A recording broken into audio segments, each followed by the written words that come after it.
আল্লাহর রসুল যেদিন জন্ম নেন তো ওই দিন আম্মা জান আমেনা কোলে নিয়ে কাঁদতেছিলেন। সবাই জিজ্ঞাসা করতেছে কাঁদো কেন? পরিবারের লোকজন, শ্বশুর বাড়ির লোকজন কেন কাঁদো? আব্দুল্লাহ নাই। কেন? আব্দুল্লাহ থাকলে এতক্ষণে খেলনা চলে আসতো।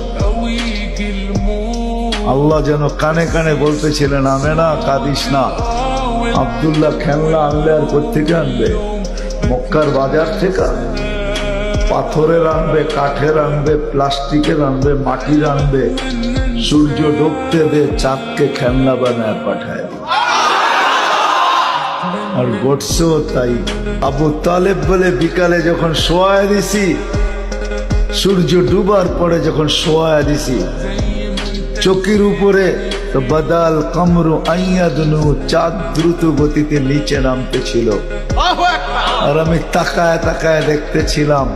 যখন একবারে নিকটে চলে আসছে তো চিৎকার দিয়া ফেলছি, ভাবতেছিলাম তোমার উপরে পড়া না যায়, কিন্তু তোমার মাথার কাছে এসে থেমে গেছে।